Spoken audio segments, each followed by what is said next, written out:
ngayong araw na ito magluluto tayo ng pork sinabawan. Kasi mukhang tagal na ito sa ref tong karning to, kaya lulutuin na natin. At mag-uumpisa tayo sa pagbabaga ng apoy. So ito, nagkuhan ako ng lubi, bunot kung sa amin tawag. Naghahaling ako ano ba ito eh? Ayan, uling ang nilagay ko. Kaya ano ba yung sinasabi ko hindi ko alam. Basta uling para magkabaga, para umapoy. At saka, ayun na nga, dinagdagan ko pa ng uling. Ayan na, marami ng uling Kasi para malambot yung kinalabasan ng karne, kaya damihan natin ng uling. Ayan, damihan natin ng uling. Ayan, sindihan ko ng papel. Sindihan ko ang papel. Ayan na, may apoy. Kita nyo? Ayan Ayan na, nilagay ko kita nyo ang apoy. Malaki yung apoy. Small lang pala. Ayan na. Dahan-dahan yung ipasok yan sa kalan para magkabaga. Unti-unting uusok yan. Ayan kita nyo?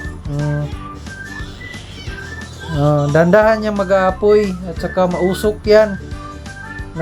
Umiiyak pa nga ako yan habang ako ay nagluluto kasi sobrang mausok. So itong na nga, mag-uumpisa tayo sa luya. Linisan muna natin ang luya. Yan, may luya, may sibuyas, may kamatis at saka onion rings. Yan ang nilagay ko para magkalasa yung sabaw. Mga lamas.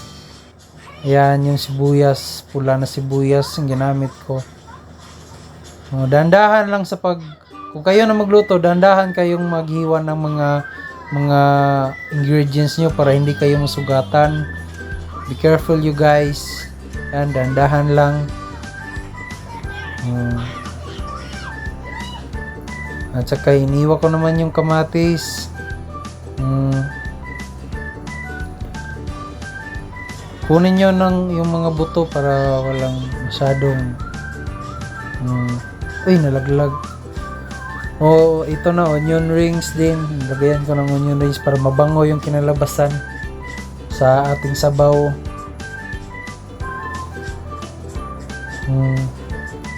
Ayan na. Ayan, nilagay ko. Ito palang kalder na ginamit ko. Hindi ko na hinugasan kasi ito ang pinagsaingan namin ng kanin. So, dagdag lasa din yung mga kanin na naiwan dito sa kaldero. Dagdag lasa yung sasabaw. Ayan na, mga lamas. At nilagay ko na yung karne. Karne ng baboy, paa, sa parteng paa ito, sa paa ng baboy.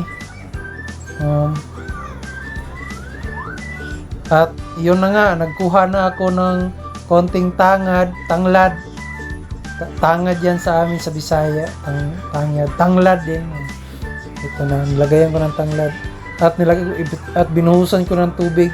Medyo naparami yung tubig nakin dito kasi gusto ko habang tumatagal, mas manuot yung lasa sa pork at saka malambot din yung kinalabasan ng karne. Dinagdagan ko na rin yung uling para pang palambot ng pork. At ito na nga yung kanin. Nag-additional ako, nagsaing kasi mukhang mapapalaban kami dito. At yun, nagboiling na siya at kumukulo na.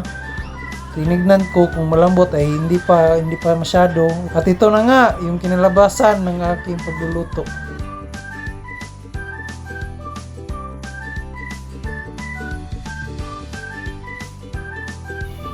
At ito na nga mga kaluto. Niluto na yung niluto natin na pork sinabawan.